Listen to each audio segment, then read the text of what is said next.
A mí no me sale nada. Por ahora dice geriatriacolumbus@gmail.com, start screen sharing.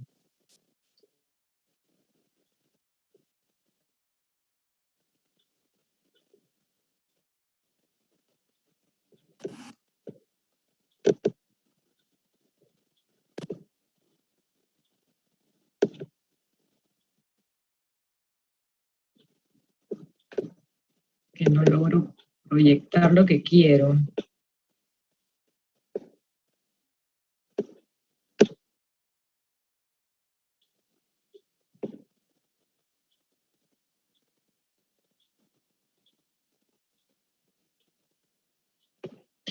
Bueno, ¿me escuchan? ¿Se entiende lo que les hablo? Porque ustedes los escucho raro. Sí, doctora, nosotros sí lo escuchamos bien. Ok, bueno, si no logro proyectar, vamos a empezar a capela mientras vuelvo a cargar el PowerPoint. Bien, la tarea la vamos a ver el viernes, que vamos a avanzar un poquito, no es que se me ha olvidado. Sí, vamos a hablar un poquito de lo que es demografía y envejecimiento. Cuando nosotros vemos pues nuestra población, realmente sabemos pues que quien estudia la población o la ciencia encargada de ello es la demografía.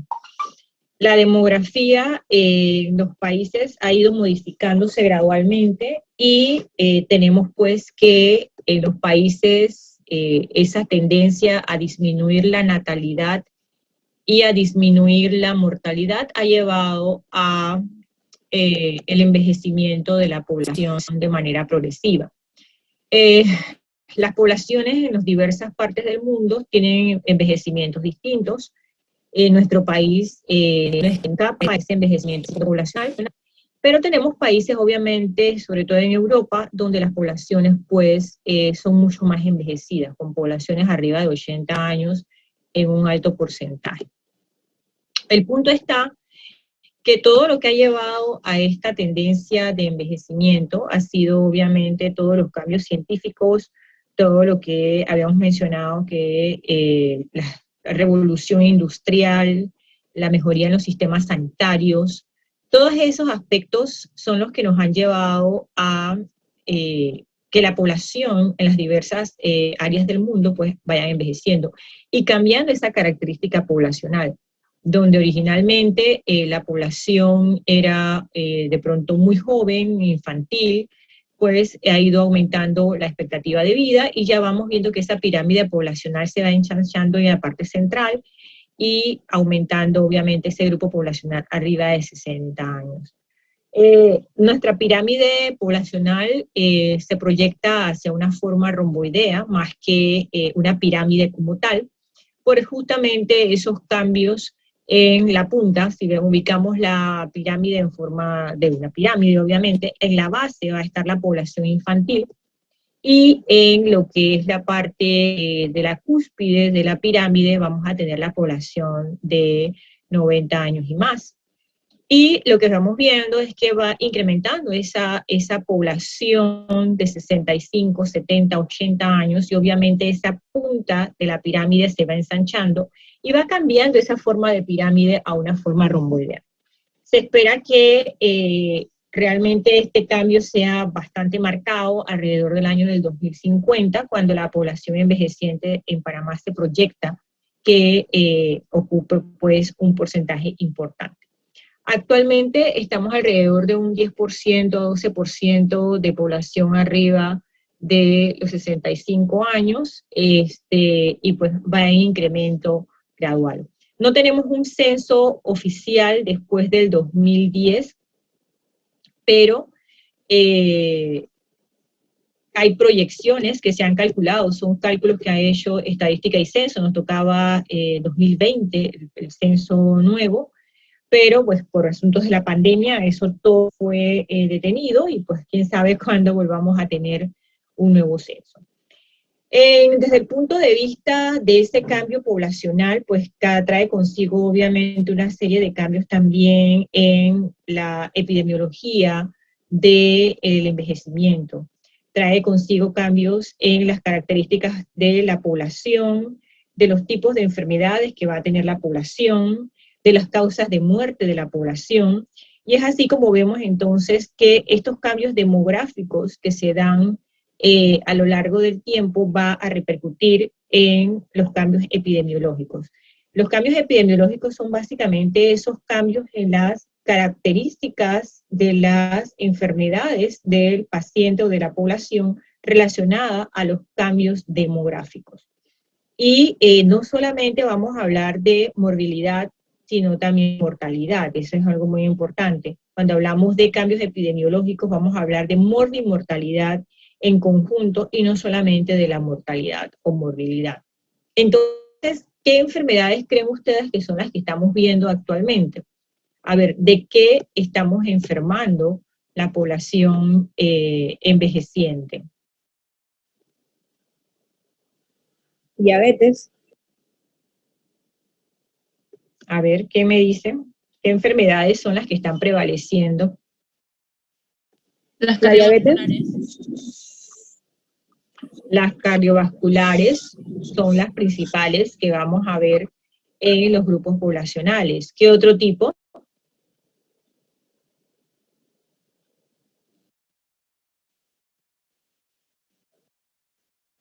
¿Qué otro tipo de patología vamos a ver? Metabólicas, doctora. Metabólicas que de alguna manera, ¿como a cuáles te refieres? A ver. Puede ser diabetes, obesidad. Diabetes, obesidad.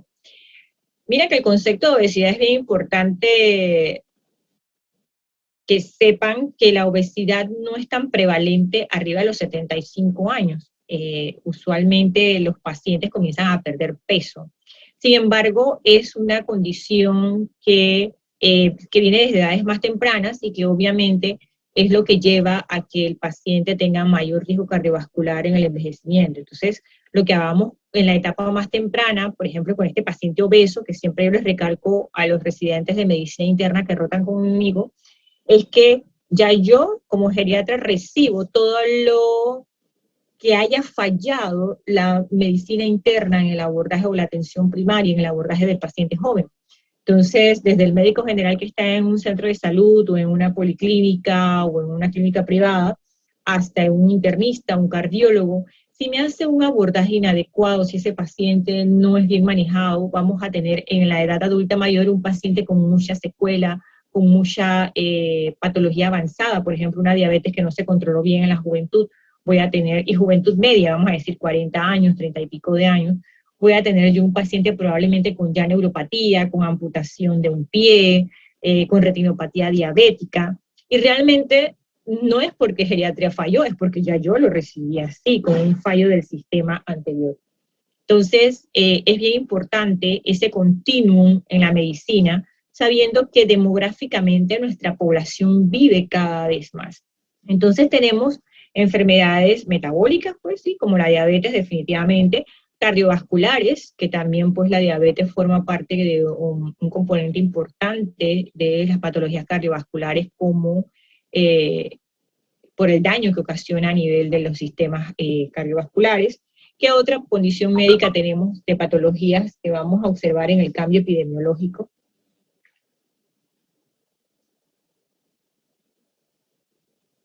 A ver, ¿qué más vemos? Las enfermedades que comprometen el aparato respiratorio. Las enfermedades. A ver, ¿quién da más? Ahí, tienes idea, pero ¿qué más? ¿Qué más? ¿Qué condiciones?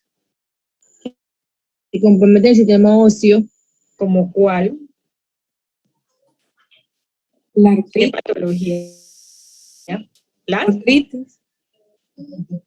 La artrosis. La artritis, recuerda que la artritis es una patología inmunológica, cuya edad media de debut es alrededor de los 50 años.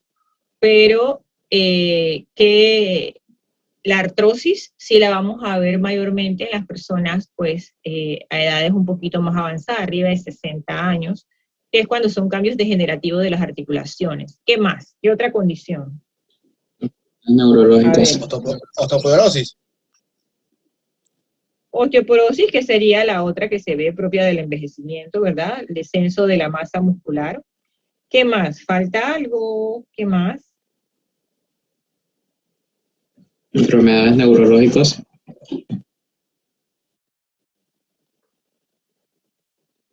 ¿Cuál? Que no te escuché, disculpa. Se me te cortó la voz. Enfermedades neurológicas. Neurológicas, ¿como cuál? Alzheimer, Deterioro cognitivo. Ajá, el deterioro neurocognitivo. ¿Qué más? Parkinson. Parkinson, Parkinson, muy importante, ¿verdad? La enfermedad de Parkinson es una enfermedad que se manifiesta arriba de los 60 años. Hay algo muy importante que no me han mencionado. A ver, ¿qué más? Falta algo muy importante. Ya me mencionaron, vamos a decir, óseas, me mencionaron metabólicas, como la diabetes, me mencionaron las que son neurológicas, como las enfermedades neurodegenerativas específicamente, porque hay otras que tienen debut más bien en etapas más tempranas. Me mencionaron las cardiovasculares, que serían la número 1, y hay algo más, que está muy cerca de las cardiovasculares. No te escuché. No, eso más que nada es consecuencia de la parte cardiovascular y de la diabetes, de hecho. ¿Qué más? Las fracturas por caídas Bueno, y ahí la patología demás. sería osteoporosis, ¿verdad? Si tienes osteoporosis es donde te puedes fracturar. A ver, señoritos, señoritas, tenemos que las enfermedades oncológicas, ¿verdad? Las enfermedades oncológicas tenemos que tenerlas presentes. El cáncer de colon, el cáncer de mama, el cáncer de próstata, el cervicuterino, todas esas son patologías que vamos a estar presentes también en la edad adulta. Y se sabe que las enfermedades neoplásicas tienen que ver mucho con la exposición a algún agente que pudiera favorecer a las manifestaciones neoplásicas. Puede ser radiación, ¿verdad? Estamos expuestos a radiación solar, a la radiación de celulares, de computadoras, de las cuestiones de alta tensión que tenemos a veces cerca de las casas. Estamos expuestos al cigarrillo, estamos expuestos a toda una serie de situaciones. Y si vamos a hablar, por ejemplo, hay algunas que disminuyen un poco de las neoplasias, por ejemplo, el cervicuterino se ve más en jóvenes, la de endometrio se ve un poquito también en la edad adulta, se puede presentar. Tenemos la de mama, colon, son a más edad. No quiere decir que no haya personas jóvenes que tengan cáncer de colon. De hecho, las normas y guías de tamizaje hoy día apuntan a hacer un tamizaje más temprano para neoplasia de colon. Yo he conocido colegas que han fallecido por cáncer de colon a los 35 años, diagnosticado ya metastásico. Obviamente a edades tempranas tiene que ver mucho también la dieta, lo que comemos, o sea, estamos expuestos, pero entre más, no es que ustedes no están exentos, por supuesto que no, ustedes también están expuestos a lo mismo, si comen mal, mucha carne roja, si fuman, tienen una exposición. Pero si no te ocurre ahorita a los 30 y pico, y tú llegas a los 80, 90 con esa exposición a esos factores de riesgo, tienes más riesgo. Entonces eso hace que la persona adulta mayor tenga mayor probabilidad de desarrollo de neoplasias que una persona joven, por periodo. Está el componente genético, fuerte, no lo podemos quitar, pero obviamente tenemos aspectos que hacen que la persona adulta mayor pues sea mucho más susceptible. Entonces tenemos neoplasias y cardiovascular, metabólicas como la diabetes, neurodegenerativas, ¿verdad? Las enfermedades renales que escribe acá Erika, sí, las enfermedades renales, pero justamente es secundario a enfermedades cardiovasculares y diabetes, son las principales causas. La gente más joven vamos a tener por lo general las glomerulonefritis, las inmunológicas como causas de enfermedad renal en pacientes pues, mucho más jóvenes. Entonces, son condiciones que sí tenemos que tener presentes. ¿Y qué pasaba antes? ¿Qué pasa con la gente joven? ¿De qué moría antes la gente? Moría de causas infecciosas, normalmente, pero ya con la sanidad mejorada, con los avances médicos, pues muy poca gente va a morir de una diarrea. tendrías que vivir allá metido, quién sabe dónde, donde no puedas tratar una diarrea, una deshidratación de manera adecuada, que el paciente fallezca por esas causas. Entonces, por eso ese cambio epidemiológico es importante. Entonces, la gente muere y se enferma de otras cosas que antes no se enfermaba. Y eso genera cambios en todo lo que son los sistemas de salud. Entonces, esos cambios requieren una reorganización de los países desde el punto de vista de salud, basándose en la parte epidemiológica. O sea, lo ideal sería que los países, los gobiernos, tuviesen,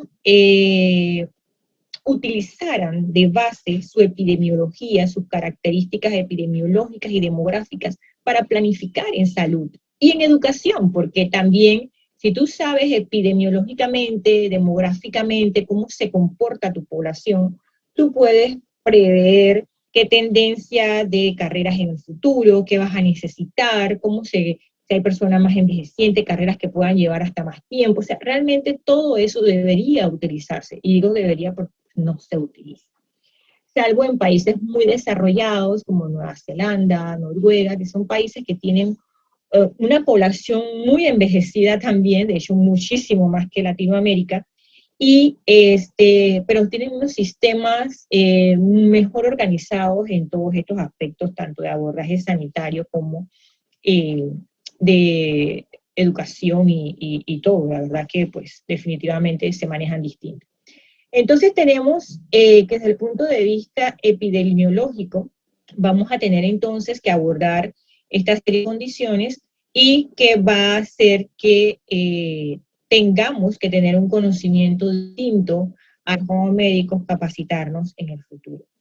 El porcentaje de envejecimiento de la población varía a lo largo de Latinoamérica y podemos hablar de poblaciones envejecidas como Cuba, por ejemplo, se considera, recordemos que la gente joven en Cuba migra a Estados Unidos, a otros países en busca de oportunidades y va quedando la gente de más edad en el país. Entonces, ese es otro factor importante de por qué la población puede envejecer en un área, las migraciones.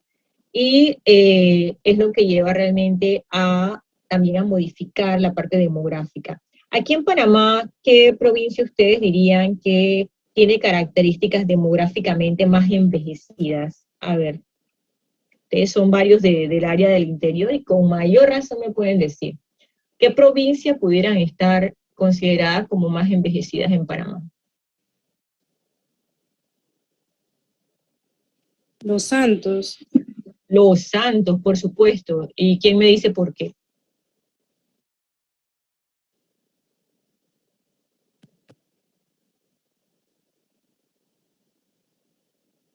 Porque el chicharrón hace que vivan más. La Torrejita. ¿Por qué se ve que es una población más envejecida?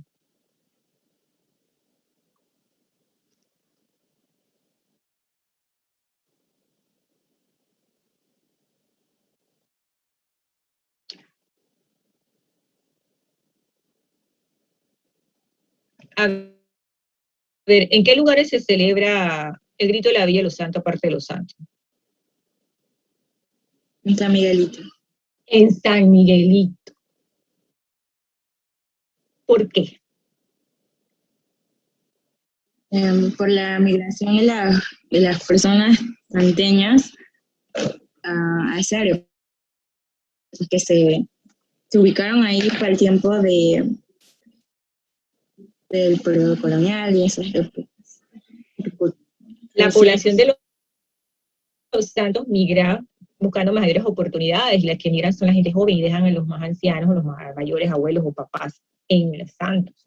Y todavía se siguen migrando, buscando oportunidades de trabajo, y podemos encontrar población de los Santos en Darién, que desforestan un montón con respecto a los santeños.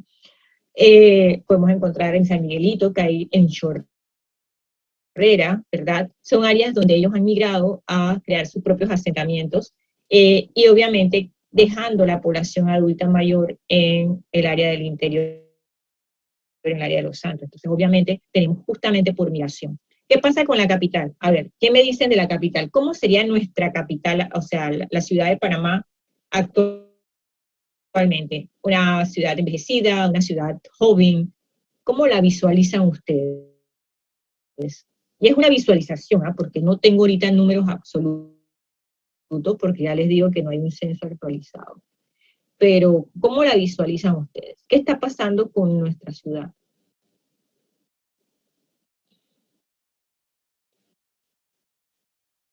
Ok, casi nadie es de la ciudad. ¿Qué pasa con Boquete, los chiricanos? A ver, vamos a ver.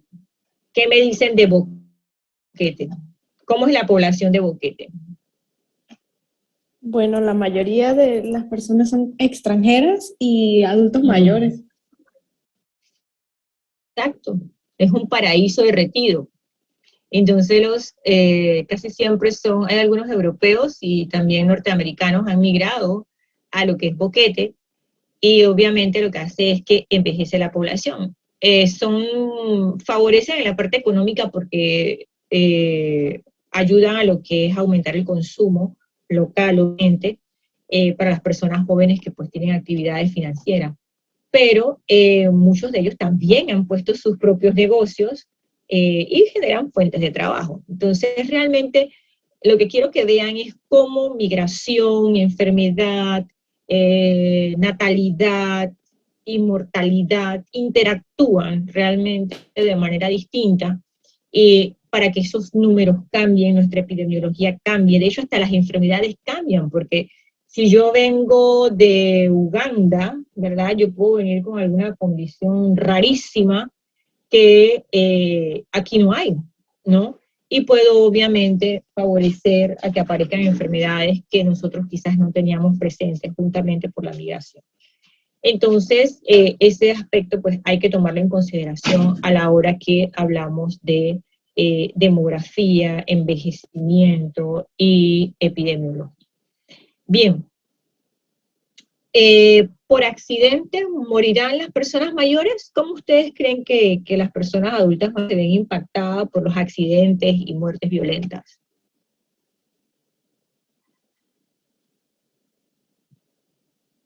A ver.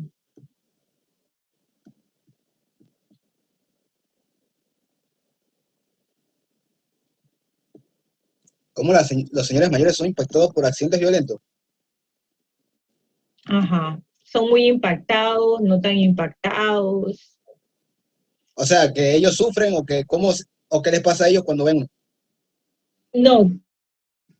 ¿Qué tanto ellos tienen accidentes, o sea, mueren o tienen discapacidad por accidentes o actos violentos, pues que los matan, que los abalean, o sea, eso. ¿Qué tanto se impacta en la población mayor? No es tan frecuente, es más frecuente en jóvenes. Exacto. No muy seguido. Eso es más frecuente en la población joven, ¿verdad? Entonces los adultos mayores no se ven involucrados tanto, habrán sus excepciones, en este tipo de hechos que lleven a aumento de la mortalidad o morbilidad asociada a discapacidad. Entonces, si yo como autoridad quiero dirigir una campaña de prevención de accidentes y muertes violentas, yo tengo que dirigirla a la gente joven, no la voy a dirigir a la gente de 60 años.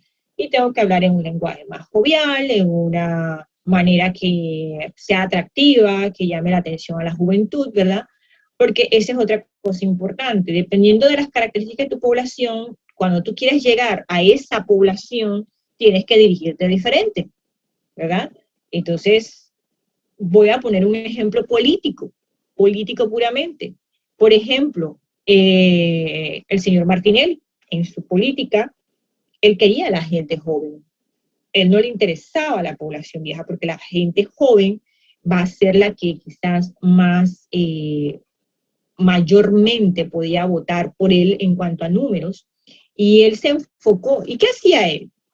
¿Qué hacía el señor Martinelli para atraer, a ver, ustedes ya estaban grandecitos, ¿qué recuerdan de Martinelli en sus campañas, incluso de parte de su política? Ojo que yo soy casi apolítica, yo no creo en ningún político, pero uno no puede ser apolítico porque vive en sociedad, pero bueno, soy casi apolítica. Pero, ¿qué hacía el señor Martinelli? Y era una estrategia válida, muy válida. ¿Qué hacía él en su campaña? regalaba los subsidios. Ese era otro. Eso lo han hecho todos, doctor, todos nos hacen. Y nosotros aquí estudiando como... Ah, Pero, ¿qué hacía Martinelli? A ver. ¿Qué se acuerdan de él, de esta parte? ¿Usted se acuerda de un eslogan de que los locos somos más? che, estaba en Desde primaria su, cuando se estaban tirando. desde su eslogan, ¿verdad? Que era tratando de ser pegajoso a la juventud, hasta su manera de dirigirse al público, ¿verdad? Él bailaba reggaetón, parqueaba con los reggaetoneros, hacía presentaciones de este tipo para atraer la juventud. Entonces, él sabía jugar con la población que él quería atraer a grupos de sus votantes. Eso es totalmente válido. Pero esas son las estrategias que debe utilizar las instancias gubernamentales para impactar o buscar impactar a la población específica que quiere. Entonces, él usaba ese mecanismo para ello. Nuestros dirigentes sí se han basado en subsidios, doctor, lamentablemente. Y bueno, estamos creando una partida de inútiles en Panamá. Pero esa es otra, eso sería otra clase como de 5 horas que pudiéramos hablar de ese tema social. Entonces, ya tenemos visualizado los cambios, ¿no?, que se dan, las proyecciones que tenemos que, desde el punto de vista gubernamental, impactar de manera distinta en la parte de salud. ¿Me saldrá más caro tener una población vieja? ¿Sí? ¿No? ¿Y por qué?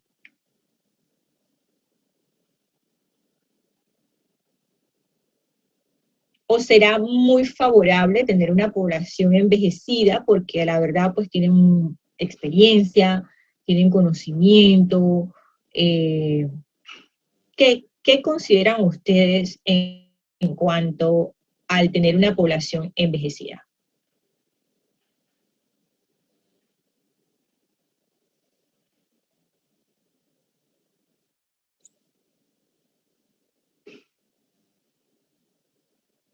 La ciudad se vuelve más tranquila.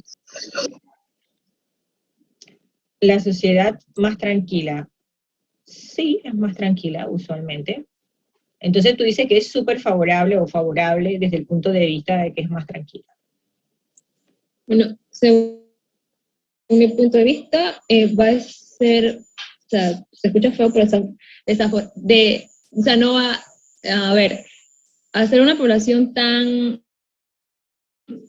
mayor ya va a presentar como que más gastos al gobierno, porque en la mayoría vamos a decir que ya está jubilado, tienen que darle pensiones, van a tener ciertas comorbilidades que pues muchos de ellos están asegurados, tienen citas y pues lo demás no sé si me expliqué o me enredé más.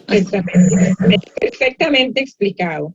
Y ese es uno de los grandes miedos de los gobiernos, incluyendo del Banco Mundial, que las poblaciones envejecidas aumentan los costos a nivel de Estado, justamente porque se considera, y hago entre comillas, subrayado en negrito, ¿no?, una población no productiva. ¿Y por qué lo encierro así entre comillas y subrayado en negrito?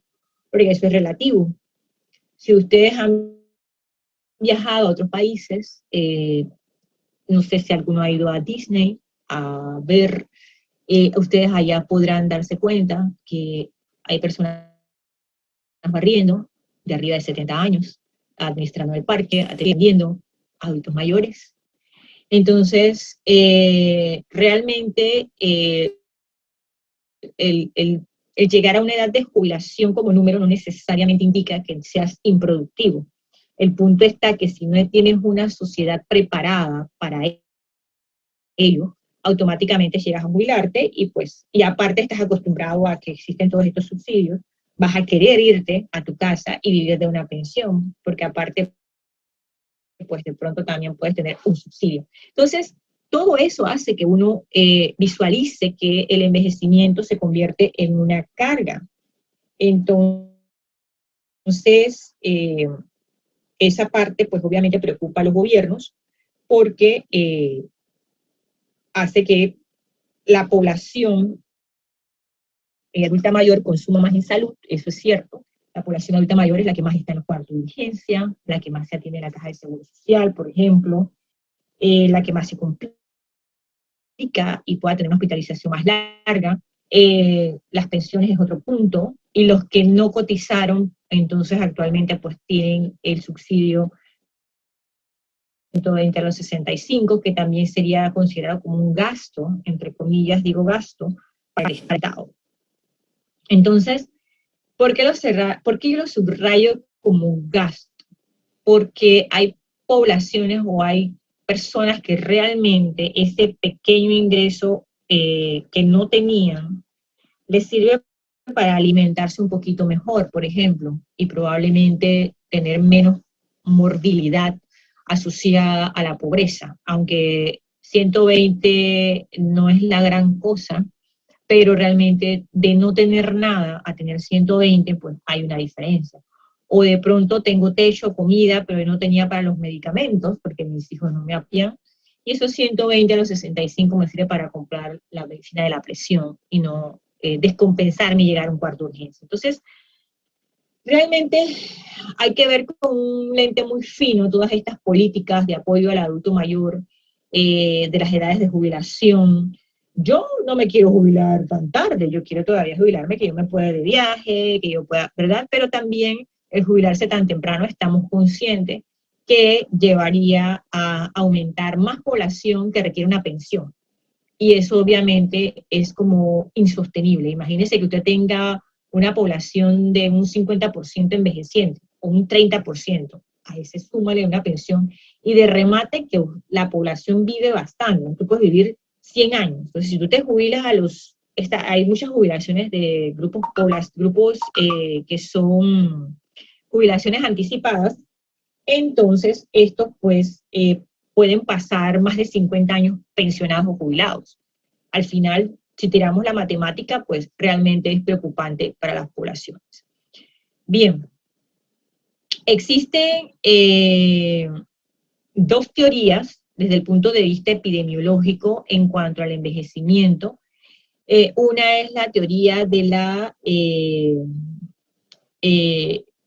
compresión, es decir, no comprensión, sino que se comprime la compresión de la morbilidad, en donde esa teoría de la compresión de la morbilidad postula a que las personas pues realmente van a vivir hasta un tiempo determinado, pero con baja discapacidad. Realmente es una de las teorías que se abogan o está presente en poblaciones más que nada que tengan altos niveles de sanidad, que estén bien estructurados en cuanto al envejecimiento. No es nuestra realidad. Y el otro es el de la extensión de la morbilidad, donde la persona va a vivir, pero va a vivir con mucha discapacidad, que quizás es lo que todavía nosotros estamos viendo en nuestro país, donde sí, la población vive mucho más, de hecho, mucho más de cuando yo empecé a estudiar medicina, por ejemplo, que ya era en la fecha de los 2000, y que estaba, vamos a decir, en el internado, no era que estaba estudiando, de estudiante estaba en los 1900 y tanto, pero realmente yo he notado una diferencia en estos años, que la población pues sí va modificándose en ese aspecto. No sé si tienen alguna pregunta hasta aquí, alguna duda.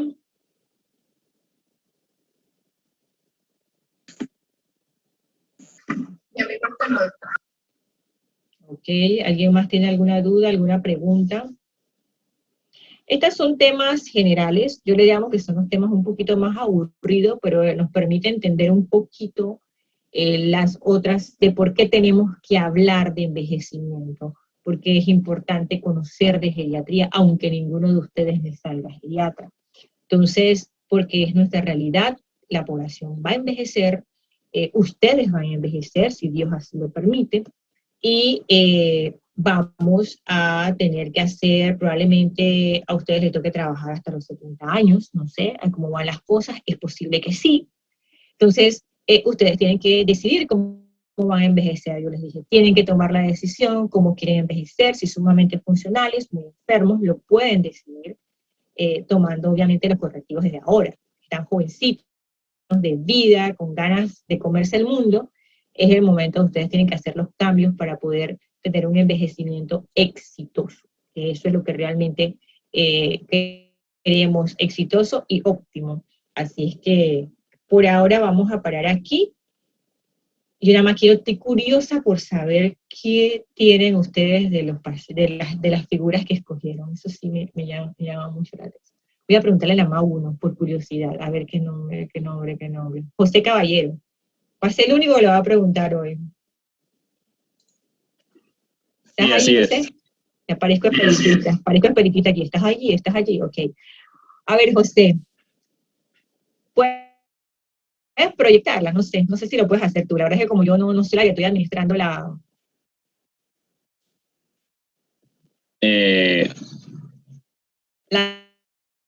¿La tienes disponible para mostrar? ¿La tienes en la computadora? ¿La tienes en el celular? ¿La tienes en algún lado que pudiéramos ver cómo es tu imagen del paciente adulto mayor? ¿Cómo lo visualizas? Sí, la tengo aquí en la computadora. Déjeme buscar un momentito.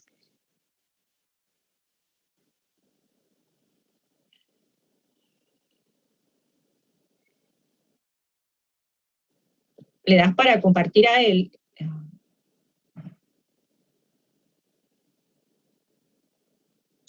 Sí se puede compartir, doctora. Ok, comparta pues.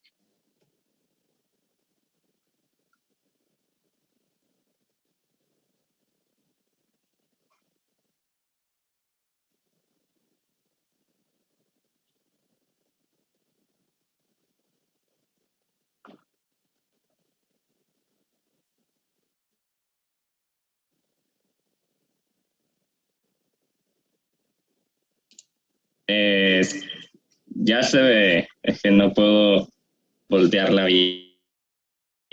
Ok, ya vemos de lado. Déjame virar la cabeza. Es que no sé cómo hacer para que se vea horizontal. Súbelo un poquito. Rotar vista. Uh-huh. Vemos de cabeza.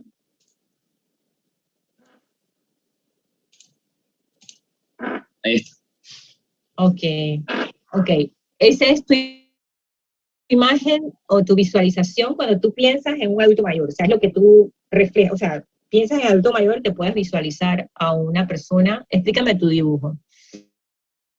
Bueno, cuando yo pienso en un adulto mayor, pienso en alguien que ya está perdiendo ciertas capacidades que lo hace una persona completamente funcional cuando está sola. Pienso en alguien que necesita el apoyo de alguien más para poder hacer ciertas acciones, más que todo menos específicas del día a día y más, sino especializadas. Por ejemplo, yo tengo mi abuelo, él le gusta cortar el patio, pero él no puede hacerlo solo porque él ya está bastante viejo, entonces tenemos que ir yo o mis primos a ayudarlo. Uh-huh. Ok. Bien. No voy a comentar, yo nada más voy a escuchar por ahora, nada más quería ver tu visión, José. ¿Y cómo te visualizas tú? ¿A quién te gustaría parecerte? En cuanto a envejecimiento. Uh-huh. ¿A quién? Esa era la otra parte de la tarea. ¿Cómo tú visualizas a un adulto mayor y cómo te visualizas tú? Obviamente vas a tener un patrón de comparación. A mí me gustaría parecer A, ¿y por qué?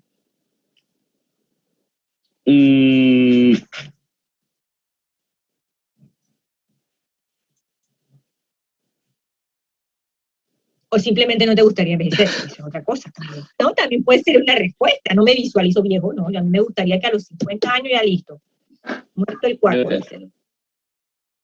Me gustaría parecerme a Clint Eastwood. ¿Por qué? porque a pesar de tener cerca de 90 años, él todavía está produciendo varias películas taquilleras. Ajá. Y él se parece al señor que está sentado en tu dibujo. No, no mucho. Ok, está bien. Un punto de referencia, te lo visualizas así. Ojalá sea así. Muy bien. Así es como vamos a discutir esta parte. Yo voy a emitir mi opinión solamente al final. Yo nada más voy a escuchar a cada uno. Pueda que haga algún comentario, así que tranquilo. La idea es ver cómo ustedes visualizan el envejecimiento. No quiero ahora que me cambie nadie, nada, y que ahora lo visualizo de otra manera. Tal cual como lo tienen. Y que necesito saber a quién o contra quién o similar a quién les gustaría estar al envejecer y por qué. Y por qué. Así que bueno, chicos, los dejo hasta aquí. El viernes nos vamos a reunir, primero Dios, a las 5, de 5 a 7, porque yo a las 7 tengo la reunión con los residentes, entonces ahí sí me choca un poquito, a las 7 de la noche tengo que estar en las docencias de los residentes de geriatría. No sé si tienen alguna pregunta, alguna duda. Todo clarito, como el agua del río Matasnillo. Todo claro, doctora. Todo claro. Claro, doctor. Todo claro. Ok. Yo les voy a mandar de pronto algunas cosas que cuando me abra esta cosa, que quiero que tengan. El correo, no me lo mandaste, el de ustedes, Liduvina, que te dije que me lo mandaras para poder subirle a ustedes todo lo que era. Ustedes tienen un correo grupal, ¿verdad? Que todos pueden verlo. Ok, ese es el que yo quiero. ¿Por qué no lo hago individual? No digo que Liduvina sea así, ¿no? Pero no me gusta individualizar solo con la coordinadora. A mí cuando es información global me gusta que lo tengan todos, para evitar de que, ay, no se lo dije a Marta, ay, no se lo dije a Moisés. Moisés no sabía nada. No me gusta. Yo prefiero que todos tengan, y como debe ser, toda la información por igual. Así es que yo les voy a mandar ahí lo que es el cronograma de clases, y cualquier información va a ser a través del correo, o sea, información formal. Cosas más simples, pues pudiera ser a través de Ludovina algunas cositas, pero sí me gusta mucho que haya comunicación. La coordinadora debe ser justamente eso, coordinadora, y poder pues pasar la información a todos ustedes. Deben tener un correo global o un chat global, todo para que se pase la información para todos por igual.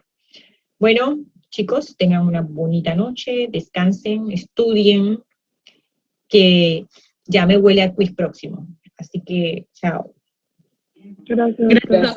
doctora. No.